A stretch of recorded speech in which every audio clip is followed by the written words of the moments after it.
ဇလန်းကိုနားမထောင်မီချင်းတွင် channel ကို subscribe လေးနှိပ်ထားပေးပါဗျာဒါမှတော့ဇလန်းများကိုစက်ရည်လဲလဲနားထောင်လို့ရမှာဖြစ်ပါတယ်နင်းများကိုရွာ၌အခဲ၍လှေဖြင့်တကောင်သို့ဆက်ထွက်ခဲ့ရာလမ်းတွင်ဦးအောင်စရာကငတွင်ကိုစစ်နစ်ဆိုင်သို့ဘဟုတုတများဖြိုပြလေသည်ဒီလိုငတွင်ရဲ့ကျတို့မွန်နေနဲ့များတိုက်ရရင်ရေဓာတ်ကောင်းကောင်းရှိဖို့လည်းလိုအပ်လိမ့်မယ်ကွမွန်ရေဓာတ်နဲ့တိုက်လေကြီးတွေဟာအင်းဝအနှစ်40ကျော်စစ်ပွဲကတကနာမည်ကြီးတယ်သူတို့ကိုရေမာနိုင်ဖို့ဆိုတာအတော်မလွေတဲ့ကိစ္စပဲတော်တော်စွမ်းတဲ့သူတွေမှလည်းရေဓာတ်သားထင်နိုင်တယ်ရေဓာတ်သားကချီရင်ဓာတ်သားတဲ့စွမ်းရမလားဒါဘောရှေးကတတ်မတော်သားတွေတော့တတ်မှတ်ချက်ရှိတယ်ချီရင်ဓာတ်သားပွဲ10ပွဲရမှမြင်းတပ်မှာအမှုထားနိုင်တယ်မြင်းတပ်သား10ပွဲရသူမှာစင်တာကိုရောက်တယ်စင်တာသား10ပွဲရသူဖြစ်မှလေတော်သားဖြစ်တယ်တကယ်တမ်းလို့အဲ့ဒီလောက်တိုက်ပွဲတွေဖြစ်ဖို့ပဲလွယ်မလဲကွာဒါပေမဲ့တတ်မှတ်ချက်ပေါ့လေဓာတ်သားဟာအခြားရဲမှတ်တွေတဲ့ဆက်စားလောက်တားနေရမယ်လို့ဆိုလိုတာပေါ့ဒီအတိုင်းသာဆိုကြားတဲ့တဲ့နေမှန်ရင်ဟိုကောင်လေးကိုလေဓာတ်သားခန့်ရမယ်ထင်ပါရဲ့အရက်စကားဆိုတာကလည်းချက်ကားပြောတာတော့ရုံဖို့ခတ်တယ်ငတွင်ရဲ့ဒါပေမဲ့ဒီတငယ်ကနတ်ချူမင်းတိုက်ကိုလေပေါ်မှာတိုက်ပြီးအနိုင်ရခဲ့တာတော့အမှန်ထင်မယ်လူတိုင်းကဒီလိုပဲပြောနေကြတယ်ဒါပေမဲ့ဦးမင်းတိုက်ရဲ့ net တွေနဲ့ကောင်လေးရဲ့ဘီလူတွေမြစ်ပင်ပေါ်မှာတိုက်ကြတယ်ဆိုတာကြီးကတော့မထက်နိုင်ပါဘူးဗျာမဟုတ်ဘူးလားငတွန်းစကားကိုဦးအောင်စရာဖြုံယုံသားဖြုံပြလိုက်ရသည်စကားမပြန်ခင်တငားလေသစင်းချောင်းရုပ်တစ်ခုတည်းဝင်သွားတာတွေးလိုက်ရသောကြောင့်ထက်သည်လှင်ဟန်ကထူကြသည်လှော်သွားတာကတုတ်ကရနိုင်သည်လှော်လာသူကလေတငားသည်နှင့်မတူငင်းရွယ်ဖလာညွေကြစ်လက်တမ်းမာသည်တိုက်ပွဲဝင်ရဲမှတ်အုပ်ရုပ်ဖြတ်ထားသည်နှင့်တူနေသည်ထို့ကြောင့်ဦးအောင်စရာနှင့်ငတွန်းတို့တအုပ်တို့ကြီးမိကားသည်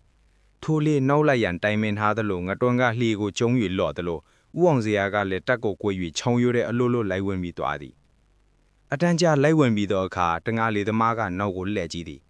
လှေတစီတဲ့လိုက်လာသည်ကိုမြင်သောအခါလှေကိုတန့်တွေဘေးတိုက်ကန့်လန့်ခန့်စောင့်နေလေသည်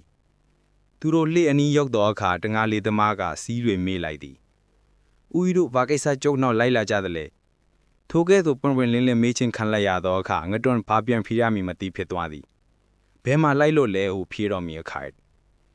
တငါလေကတငါလေနဲ့မတူလို့လိုက်ကြည့်မိပါတယ်ဦးအောင်စရာကကြားဖြတ်ဖြေလိုက်သည်ကိုတငါကဦးတို့ကြည့်ရတာညမာဒီပါပဲမွန်တဆာကိုခံလာတဲ့မွန်ကျွန်းများများလားဘာမွန်ကျွန်းကိုစော်ကားလိုက်တော့အဲ့နဲ့တော့မွန်ကျွန်းကိုစော်ကားခံလိုက်ရ၍ငတွန်းတော်ထထွက်သွားသည်လေပေါ်မှထားရမလို့ဖြစ်သွားသည်တငါလေသမားကလည်းလှော်တက်ကိုအသေးအနေထားစုပ်ကြိုက်ထားသည်ကြည်ရသည်မှာမွန်တွေကိုမလိုလားတော့မြမမျိုးချစ်တူဖြစ်နိုင်သည်ဦးအောင်စရာကလူနှစ်ယောက်အချင်းနားမိဟန်ရှိသောကြောင့်စမ်းတက်ကြည့်ရန်စိတ်ကူးမိသည်မိုးသစ္စာခံတော်ရောဘာဖြစ်လို့လဲအချင်းနေချင်းကာရမြမမဲမရှိတဲ့အခါသူကသစ္စာပေးလိုက်ရင်မခံချလို့မရဘူးလေသူစကားကငတွန်းကတော့ဘလို့သဘောပေါက်သည်မသိတစ်ဖက်လေပေါ်မှာလူကမှွန်သစ္စာခံများဟုတတိချထမတ်သွားများမှတေးကြသည်ကြည်လေရုတ်တရက်ထခင်ငတွန်းကိုလော်တန်းနဲ့ရိုက်ချလိုက်သည်ငတွန်းငုံအရှောင်မြန်သောကြောင့်သာဓားလွေခေါ်ဖြတ်ရိုက်လာတော့လော်တက်ကဥခေါင်းဘေးကဝီကနေဖြတ်သွားခြင်းဖြစ်သည်ကုန်းကွကွဖြစ်သွားပြီးဟန်ရပြတ်သွားသောကြောင့်ချက်ချင်းပြန်မတွန်းပြန်လိုက်သောငတွန်းကိုစက်မတိုက်ခိုက်ပဲတငါလေးသမားကဥအောင်စရာကိုလော်တက်နဲ့စောင့်တိုးလိုက်ပြန်သည်ချိုးတင်ပြင်းစင်မထားသူဖက်မှရင်ရေဝန်းကွတ်ထိုးကောင်ရလှေပေါ်မှလမ်းကျသွားနိုင်သည်ဒါပေမဲ့ဖြောင်း